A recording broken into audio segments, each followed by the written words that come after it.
All right, Jodie Foster is the brave one. She is the brave one. I think they should start a new genre where it's let's fuck up Jodie Foster's genre. How many movies has she been in? Let's start a genre like that. There is one. She is the world's best professional victim. I mean, when what she are was you accusing her of? Sorry. Yeah, I was on you, man. Go ahead. Sorry. No, I mean, no, I don't even know where I was. No. This is what Jodie Foster does for a living, is she plays a victim. Whether, she is, a 14-year-old prostitute who's a victim of the streets, or whether she's been raped and is on trial for it, or whether she's just been dumped in the, forest for 30 years and is running around going, I'm now. She's always the victim. Yeah, she loses a kid on a plane. How you lose a kid on a fucking plane, man? Well, apparently it takes a way too convoluted plot that makes absolutely no fucking sense. Yeah. Well, that movie, anyway. I think you might have some issues there. I mean, almost every drama is about someone being a victim. Yeah, but it's always Jodie Foster. Yeah. Well, she's an actress who's in dramas. Come on. You're reading something into it. I don't think we're reading anything into the fact that, she's pretty much the victim in every movie. Okay. Yeah, well, but she's a really good victim. That's what works. Yeah, well, here she's the victim that turns into the main character from Death Wish. She becomes Charles Bronson and goes around to clean up the streets. Oh, so she's the Punisher. Well, except without, the skull on her chest. Well, see, the thing is, though, is that, Leon, you hit the jackpot here. This is less Death Wish, and it's more Unbreakable if it was about the Punisher and the Punisher was a girl. I mean, the first temptation I had was to call this Death Wish, because essentially that's the storyline, right? Okay, so her family gets killed by a gang, and then her fiancé gets killed right in front of her by a gang. In Central Park. And it turns, and it turns into something much more resembling the Punisher if it was done in Unbreakable style, like a real world, a thoughtful, here's where they really came from. See, I see Carlisle's shaking his head here, and he's wrong, and that's fine. He's allowed to be wrong. But nonetheless, that's what Lord this knows is. you are.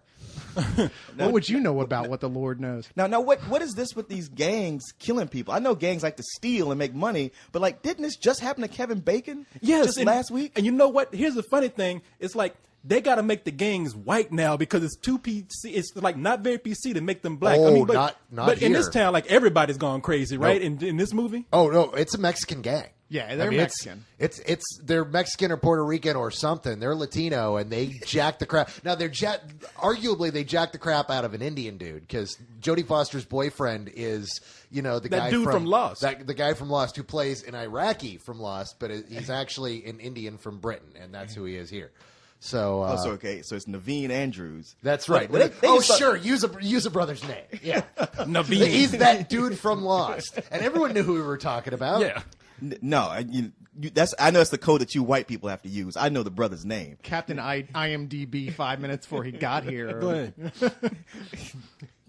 I forgot what I was going to say. Oh, you know what? You said they jacked him because they thought he had money. They just probably thought he was a terrorist. I mean, you got to remember, this is September 11th. Oh, that's right. Damn. I wonder if that was intentional. I wonder if they're trying to get people riled up with this movie. That's the thing. That's like they want you to feel sorry for her, but not too sorry. They're like, well, she was dating an Indian guy. No, I mean, they were. on. No, it's. I mean, it really is. It's just a violent crime. They get mugged. The guy takes a swing at one of the muggers, so they decide to jack him up, and it goes really bad. She wakes up and she's a victim, and she goes through this whole heartbreaking thing of becoming a vigilante. I totally disagree. This is nothing like The Punisher, because you're not really enjoying this. You're not going along and watching her punish the guilty as much as you're watching her become just as much a criminal as they are, and she's conflicted by that. The Punisher is never conflicted. This isn't an origin Okay, I don't story. want to hear nothing about the Punisher. We know this ain't the Punisher shit. I mean, Yeah, it's Jodie more Foster. like Batman. No, See, now there I can go with that. No, but ultimately it's a good movie. I'm watching the film, I'm going along with it, and I'm like, all right, this is good. I'm curious where it's going, and it reaches that point where it's like, okay, I don't know whether I'm going to like this film or not, because you just don't know where it's going to go. And then the ending hits, and the ending is perfect. And the ending just nails it home, and you go, damn, that was a good movie. really, it's one of those kind of movies where you just need a really good ending to make it all make sense. Yeah, and that's a deciding factor if it's a good movie or not. It's not a twist ending. It's just the perfect ending, and you go, I see where they were building up this whole time, and the performances really pull you along. And Terrence Howard is incredible in this. Jodie Foster is as good as she ever is. But the story. I mean, we've seen it all before. It's Death Wish. It's The Punisher. We've seen this. It's a revenge story that we've all seen. It is a revenge story about someone becoming a vigilante, but it ends perfectly and makes the whole thing work. I don't exactly agree with you. This had me right from the beginning. One thing is Neil Jordan directed this, and he gets it completely. Every shot of this, especially after the initial crime, they're all tight and constricted, and the whole time you feel like she does, like, oh crap, I'm terrified to even walk outside because I never saw this city this way before. From just home, the place you love, to the place where some Hispanic's going to come out and stab your ass. No, can I ask you a question? We call that San Antonio. Yeah. Oh, come on. Now, Hey, I grew up in San Antonio. I'm allowed to make that joke. It explains a lot, S.A. Yeah, that's why you attack every Mexican you see now. Get out of my lawn. I work here. But I can't afford those guys. What was I going to say? Somebody can hold on to a thought tonight. I know. No. Oh, that's what I was going to ask you. Now, y'all bring up the point that it's a Hispanic gang that attacks. Is this movie going to, is it racist towards Hispanic people or Latino people? They better not say anything. Jodie Foster, come shoot their ass. Dude, look who you're asking. How would they know? Okay, well, let me say this then. I'm watching the trailer for this, and both of y'all are making it sound like this is a good movie. Now, the trailer looks a little bit ridiculous to me because she can't walk in Central Park without getting attacked. She can't go into a convenience store without getting attacked. She can't ride the subway without getting attacked. Okay, this is the one flaw with the film. I'm just going to say, it's going to seem like she walks outside the door and the paperboy attacks. You know what I mean? Like, goddamn, is this Vice City or something? No, because what's going on is before she was a normal person. She can go out walking the streets at midnight by herself in New York City. I mean, who the heck does that unless they want some problems, right? Then the girl is doing it. So yeah, shit's popping up all over the face. She's a single girl walking around in the middle of the night by herself in New York. Yeah, shit's going to go down. So she just want to start shit. She's like, it's 2 a.m. Yes, it's time to take a walk. I want to fuck some shit up. They're really, that is, like I was saying, that is the one flaw with this movie. And the one flaw is that once she has a single violent crime happen to her, she, within the span of a month, has 2 other violent crimes occur to her that it's just so damn convenient. And she's like, this has never happened to me before. And then within the span of a few weeks, then it comes to the point where she starts looking for it. But the first 2 that occur to her after she gets mugged, she wasn't looking for it. It just kind of comes right and gets in her face. And it gets to a point where you're kind of like, this is a little contrived, but it's so well done that you don't care. I don't know. I mean, I think I would just move, me myself. But I don't see how this is possible since Rudy Giuliani cleaned up the streets of New York. Oh, yeah. It's great there now. No, they follow you around with rose petals. It's not that bad. That's why I'm saying Jodie Foster's outside looking for some shit. They cut some scenes out the movie where she said, hey, nigga, come here. She's walking around in a miniskirt going, oh, boy, I am so horny. Wait, say that again? She's walking around in a miniskirt going, oh, boy, I am so horny. And I have no weapons on me at all. It reminds me, there's a sex scene in this movie between her and Saeed from Lost, which is what I'm going to call him. This casting director named him Saeed. I'm going to call him Saeed. Yeah, right.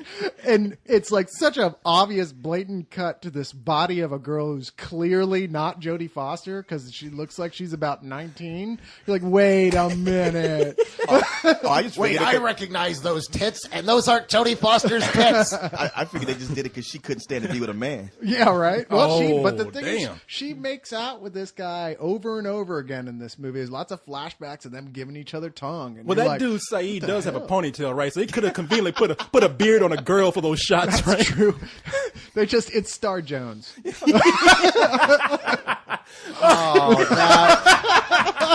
didn't need that image. That's an image that's going to fester. Remember the Groovy Ghoulies? Frankenstein would come in from the side. I didn't need that. I'm sorry. So what would you guys give the movie? I mean, is there anything else that you want to say? I mean, you said that for you said there was a flaw. You said that she does conveniently run into trouble too much. What about you? I don't think it's a flaw. I don't agree with him that was contrived. I felt it all. I felt this whole film really did work. It's going to be too disturbing for some people because, to be honest, this thing, it's harsh, dude. The violent scenes in here, I mean, one thing is they really use the sounds, gunshots and screams and all that shit. That shit is loud. It will shake you out of your seat. and they don't skimp on the reactions to everything. I mean, just the people screaming and flipping out, and oh my god, the horror. Yeah. But it does work on that level. The ending is one of those things. It could have gone two ways. It could have gone the Oscar route, like we want to make this a big important movie and have something to say that the Oscar committee will go crazy about. And to be honest, it would have had a shot at Best Picture if it had chosen that route. Okay. But it went the other way, the genre way, and it's a better picture for it. All right. Like I said, there's a flaw, but it works through the flaw. While I was watching it didn't bug me. It's one of those afterthoughts where you're kind of like, that was a bit convenient, but the movie is so good, you really don't care. I mean, it just, you brought it up, and it is what it is at that moment. But it's a really good movie. I give it a matinee leaning towards full price. Oh, I'm definitely full price. I think it's one of the best pictures of the year. I keep thinking about these guys in Central Park coming up with sombreros and ponchos. Hey, senor, how much for the lady? That's a nice dog, senora. Give Jodie Foster the poncho and the... Now, you know how we got Alien versus Predator? We need like Jodie Foster versus Kevin Bacon. Now we got these two movies out, Well, there we go. It'll be Mr. and Mrs. Smith's 2. They won't be married, but they'll be just like racking up bodies. Like who can kill the most gang members? It'll be a twin Vice City sort of thing. Nice. I'm for Well, it. I think Call Jodie Foster. Hollywood. I think Jodie Foster should team up with another vigilante, but just refuse to tell anybody who it is. Huh? Huh? Yeah, I don't get that either. I'm sorry. Explain. Oh, he's referring to her being a lesbian and refusing to admit she's a lesbian No, publicly. actually, I was and telling referring her to she's the fact that she was pregnant, and everyone's like, "So who's the father?" I'm not telling you. See, I didn't even know she was Father, pregnant. I'm not telling you. I forgot about that. It's probably David Crosby. Apparently, all of us forgot about that because we were like, "What the hell are you talking about?" And on that note.